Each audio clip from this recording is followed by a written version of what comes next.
Hello friends, learn and dentistry घेऊन आले परत एकदा तुमच्यासाठी नवीन व्हिडिओ एका नवीन टॉपिकसोबत. आणि आपण चालू करतोय ॲक्सेस कॅव्हिटी प्रिपरेशन. आपण हा पार्ट जो आहे तो दोन पार्टमध्ये बघणार आहोत. त्याच्यामध्ये आपण पहिल्या पार्टमध्ये बघणार आहोत requirements of access cavity, principle of access cavity and the rules of the access cavity preparation. हा टॉपिक आपल्याला एक्झाममध्ये, युनिव्हर्सिटी एक्झाममध्ये डिटेलमध्ये विचारत नाहीत, परंतु आपल्याला याबद्दल माहिती असणं गरजेचं आहे, कारण पूर्ण एंडोडॉन्टिक्स आपलं यावरतीच आहे. ॲक्सेस कॅव्हिटी प्रिपरेशन जर आपलं चांगलं असेल तरच आपण बाकीचं जे आपण RCTमध्ये प्रोसिजर्स करतो, cleaning and shaping and all, ते आपण प्रोसिजर्स व्यवस्थित करू शकतो. जर ॲक्सेस कॅव्हिटी प्रिपरेशनच जर आपलं व्यवस्थित नसेल तर आपण आपलं मॅक्झिमम वेळा त्या ज्या प्रोसिजर आहेत त्या फेल होतात. Is the requirements of the access cavity. The access कॅव्हिटीचं first requirement is it should permit removal of all chamber content. First of all, we should know what is the chamber. आपण या डायग्राममध्ये बघू शकतोय, हा जो pink कलरचा part आहे, तर हा पिंक कलरचा पार्ट काय इंडिकेट करतोय, तर it is the pulp of the tooth.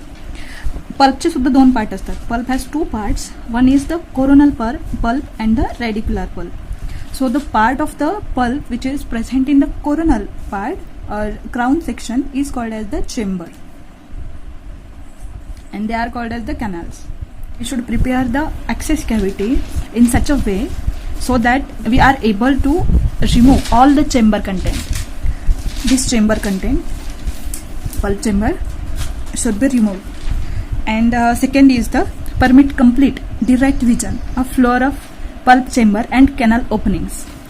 आत्ताच आपण बघितलं की पल्पचे दोन पार्ट असतात, एक चेंबर आणि कॅनल्स. जो की क्राऊनमध्ये असतो त्याला काय म्हणतो आपण, चेंबर, आणि कॅनल्स रूटमध्ये असणाऱ्या पार्टला आपण कॅनल्स म्हणतो.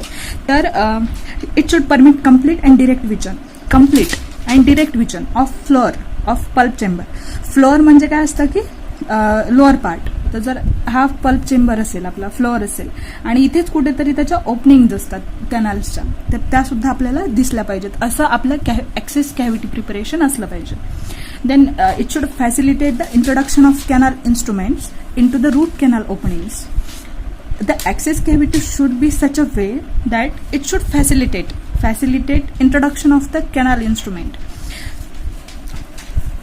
We know that in the posterior teeth, grooves are present, and that grooves help to find orifices of the canal and introduction of the instrument. जर समजा आपलं ॲक्सेस कॅव्हिटी प्रिपरेशन हे छोटं असेल तर आपण, आणि आपले जे कॅनल्स आहेत तर त्या कॅनल्स ज्या आहेत त्या इकडे, म्हणजे हे आपलं ॲक्सेस कॅव्हिटी प्रिपरेशन जे आहे ते कम्प्लीट नाही आहे. जितकं वाईड असायला पाहिजे तितकं वाईड नाही आहे. तर आपण इन्स्ट्रुमेंटेशन कम्प्लीट करू शकतो का, नाही करू शकत. त्यामुळे it should be wide enough, or it should be proper, so that it facilitate the introduction of the canal instrument into the root canal.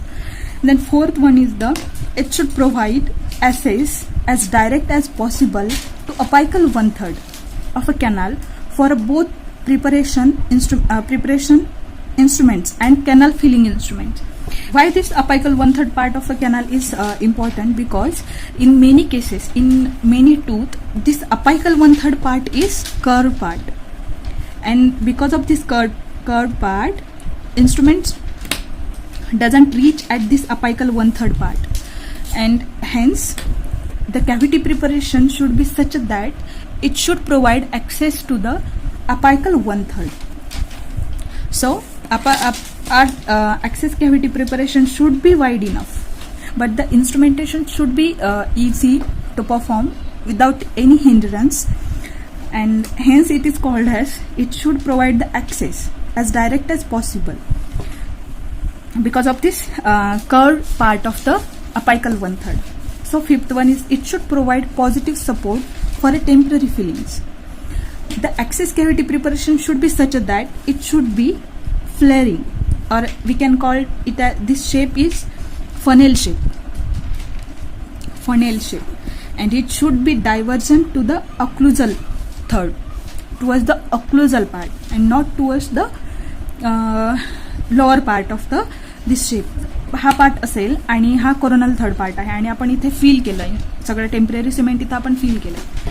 तर this lower part is narrow than this occlusal part. The temporary cement filled in this part will not enter into the canals because of this narrow part. But if the condition is opposite.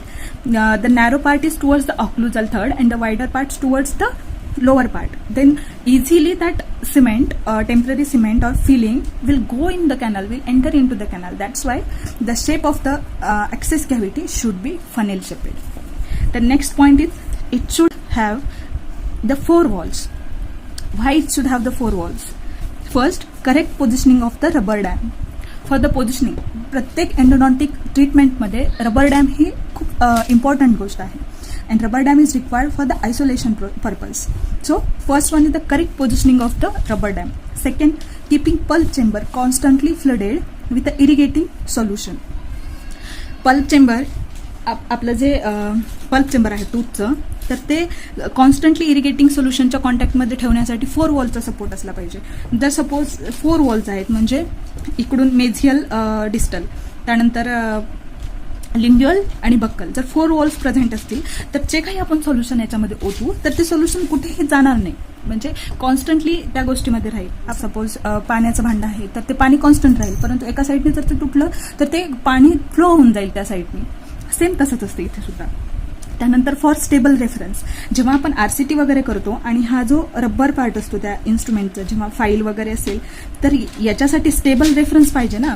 4 walls present असतील, 4 साईडनी walls present असतील तर हा reference पूर्ण आपण working length त्याची determine करू शकतो. वर्किंग लेंथ वगैरे आपण बघू काय असते ते, परंतु स्टेबल रेफरन्स लक्षात ठेवा. स्टेबल रेफरन्ससाठी हे गरजेचं आहे.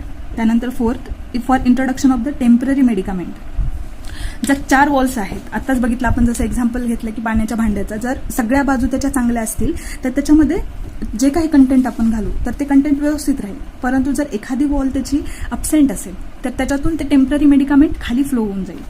आणि जर समजा if 1 or 2 walls are absent, then we should construct them with the copper bands, orthodontic bands, and there are also other methods to construct the walls. So second part is the rules for the access cavity preparation. First rule is, in creating access cavity, position and the orientation of the apical foramen is important. Apical foramen means this part, and position and the orientation of apical foramen. This is the mesial side and this is the distal. So this is the distal root and this is the mesial root. In distal root is more curved than the mesial root. So in this, what is the rule in this access cavity preparation? For the curved canals, there is a radius of curvature. If this is the instrument, this is the instrument and radius of curvature. If let's imagine this is the point center of this circle. If we draw the imaginary circle, then this will be the center of that circle. So it is the radius of curvature. This is the radius of curvature. In the curved roots, the access cavity should be such that we should easily pass the instrument with a less radius of curvature. Why? Because if we decrease the radius of curvature, means we increase the curved part of instrument, we increase the curvature of instrument, then that may cause the breakage of instrument. That's why the radius of curvature of that instrument should be less as possible. Then next one, in this point, the access cavity should be prepared in such a that if this is the curved canal, then the access cavity should be more prepared in this side, means in the mesial side, than the distal one. Because in the if we prepared access cavity less in this distal side, then the instrument is easily passes through that canal. This access cavity should be like that. Means this will be the occlusal view. We can see here the more tooth structure is there than this part. Second, access cavity must uncover the pulp. It should uncover all the pulp so that we should clean it properly. Then third one is the access cavity must not assume a predetermined geometric shape. It is not the endodontist, but rather the anatomy of a pulp chamber floor which determine the shape of access cavity. Endodontist determine नाही करत की कोणता shape असला पाहिजे, तर anatomy of the pulp chamber decide करते की कोणता शेप असला पाहिजे आपल्या ॲक्सेस कॅव्हिटीचा. So endodontist must also aware of all possible anatomical variants. आपल्याला सर्व काही अॅनाटॉमिकल व्हेरियंट्स माहिती पाहिजे, कारण पण कोणतीही गोष्ट आपल्याला माहीत असेल तर आपण लक्ष ठेवतो की हां याच्यामध्ये हे व्हॅरिएशन असू शकतं, पण जर आपल्याला माहीतच नसेल तर आपण ते बघणारच नाही. सो आपल्याला अॅनाटॉमिकल व्हेरिएशन्स माहिती हवे. Access cavity should always be created through the occlusal or lingual surface. का असायला हवं ऑक्लुझल किंवा लिंग्युअल सरफेसने? Because if you prepare the access cavity on the another surface than the occlusal and the lingual, means on the buccal surface or labial surface, then it caused significant bending of the instruments, and cleaning and shaping of a canal would be inadequate and apical foramina would be deformed. Cleaning and shaping आहे जी कॅनलची आपण करतो तर ती इनएडिक्वेट होते, complete होत नाही, आणि apical foramina जो आहे तो डिफॉर्म पण होऊ शकतो. So next point is general principle of for the preparation of access cavity. Which principles are there? There are the 3 principles. First one is the preparation phase, then second one is the enlargement, and third one is the finishing and flaring. These are the 3 principles of the access cavity. So first one is the penetration phase. In this penetration phase, we use the round diamond burr mounted on a high speed handpiece. हे important आहे, हे लक्षात ठेवायला हवं. हाय speed हँडपीस. Second, आपण का हाय speed handpiece इथे use करतो? कारण की आपल्याला हे पेनिट्रेशन करायचं आहे. सो जर हाय स्पीड असेल तर जे व्हायब्रेशन्स आहेत तर ते कमी वेळेसाठी तिथे फॉर्म होतात.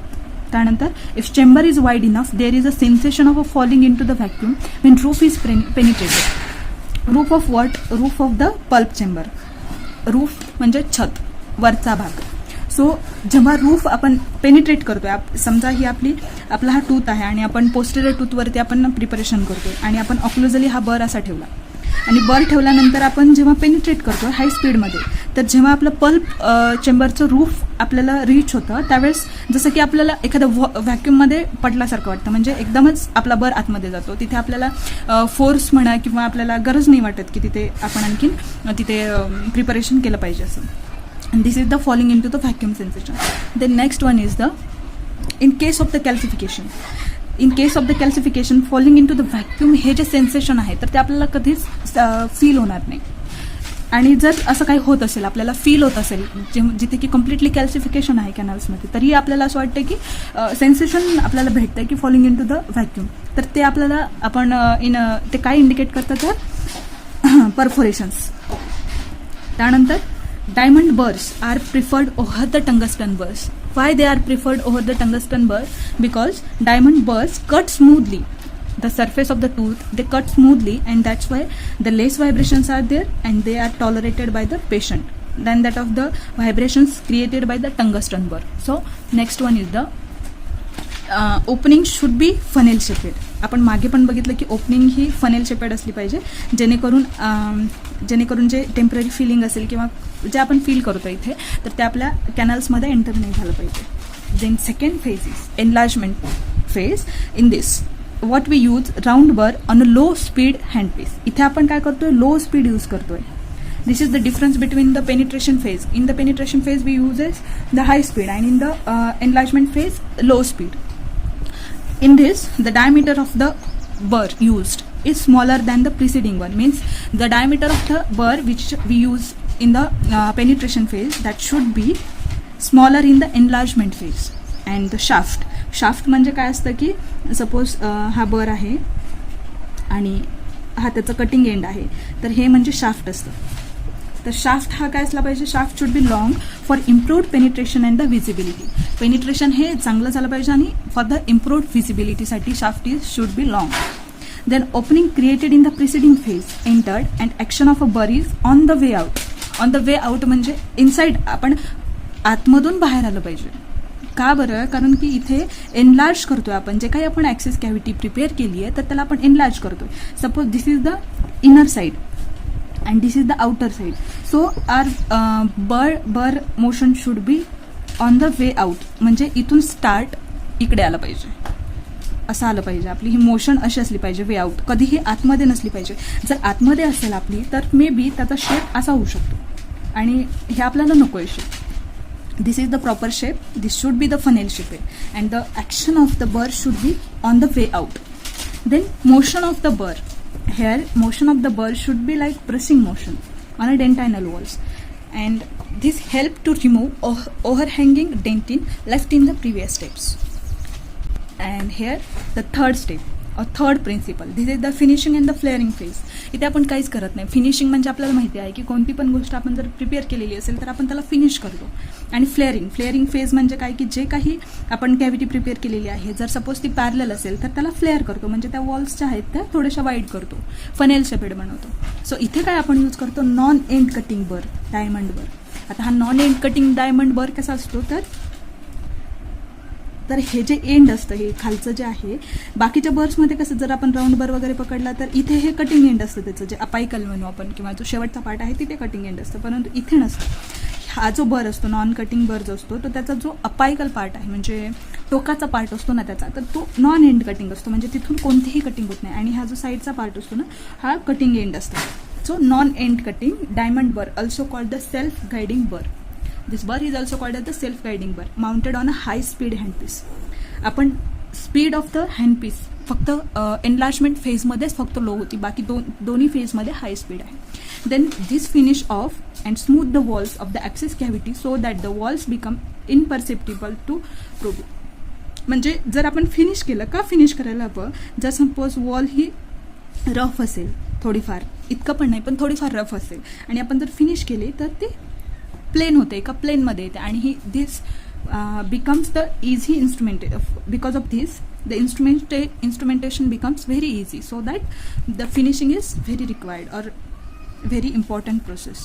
Then with the appropriate angulation, same burr is useful for slightly flaring most occlusal surface of the axis cavity.